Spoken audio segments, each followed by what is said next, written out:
जी नाज़रीन, खानपुर में खबर शामिल कंदा हलूं। पीपल्स पार्टी खानपुर सिटी सदर मोहसन खान सेठार की सदारत में शहीद राणी बेनज़ीर भुट्टो की वरसीअ में शिरकत के लिए सूबाई वज़ीर तवाना इम्तियाज़ अहमद शेख और पीपी नौजवान अगवान फराज इम्तियाज़ शेख की हिदायतन ते चौधरी मोहम्मद याकूब आराई की राइस मिल ते गॾिजाणी थी गुज़री। गॾिजाणी में पीपी के अगवान चौधरी मोहम्मद याकूब आराई, हाजी सादत खान बलोच, पीपी तालका नायब सदर बदरुद्दीन बोड़ो, पीपी तालका यूथ सीनियर नायब सदर बहादुर अली बोड़ो, डॉक्टर कादिर बरोई, मोहम्मद अयूब थहीम, कुर्बान शाह काजमी, चौधरी नज़ीर आराई, कुर्बान शाह काजमी, इसरार लोहर, सरवर लोहर, मजहर अली आगानी, अगूणो काउंसलर लियाकत सेठार, फिदा हुसैन सुमरो समेत बेन शिरकत कई। मोहसन सेठार गॾिजाणी में मौजूद वर्करन से मुखातिब थींदे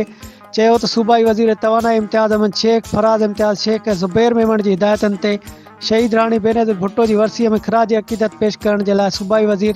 इम्तियाज़ शेख और फराज शेख की अगवानी में प्रोग्राम में शिरकत के लिए खानपुर में भी वॾो काफ़िलो रवानो थींदो, जंहिंमें भरपूर शिरकत कई वेंदी। Report Khanpur news.